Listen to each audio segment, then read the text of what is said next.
नमस्कार। कल रात में बैठा था और मेरे हाथ में कलम थी। मेरी कलम ने मुझसे कहा कि इतना शांत क्यों बैठे हो, एक काव्य की रचना करो। मैंने बहुत सोचा विचारा किस पर काव्य लिखा जाए।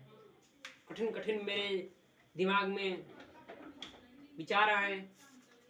कुछ विचार हैं कुरुक्षेत्र, महाभारत, राम, बहुत सारे मेरे में विचार आए।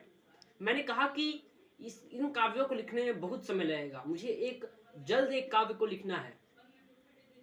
और मेरे दिमाग में शुरुआत की अपने गांव से। मेरे गांव का नाम गाय घाट, गऊ का घाट। मैंने इस पे कविता लिखने की शुरुआत की। मुझसे पहले भी हमारे गांव के ही एक व्यक्ति थे, मेरे दादाजी रहेंगे, उनकी पुस्तक आनंद निर्झर में एक उन्होंने कविता लिखी है मेरे गांव में ही कि तव रज रज में रम रहा राम। ये उनकी कविता का नाम है। किसी ने इसका ही पाठ किया जाएगा।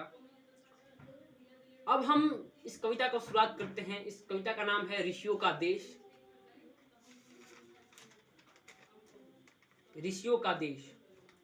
जय हो इस पावन धरा की, ऋषियों के देश की, निकुंभ शूरमाओं की, जिसका पूरा इतिहास तप्त जगमग है, वीरता से भरी हुई रग रग है। यहाँ की धूल लेने आया हूँ, माँ पचरूखा से आशीर्वाद लेने आया हूँ। नमन करने आया हूँ इस धरा को, वीर कुंवर और दह की धारा को। मेरे गांव जो है दह मतलब एक पोखरा, बहुत बड़ा पोखरा है, बहुत बड़ा दूर में पोखरा है, बहुत गहरा है।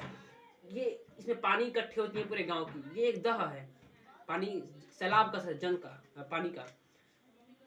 करता और धवला की जननी है ये, आचार्य कैलाश की कर्मणी है ये। आनंद निर्झर के कवि की धरा है, ये मेरे राम की धरा है। चारों ओर मंदिरों का वास है, विद्यालय और पुस्तकालय यहाँ की श्वास है। किसानों की भूमि, ग्वालों का गांव, 5 घाट हैं इसमें, ये है गऊ का घाट।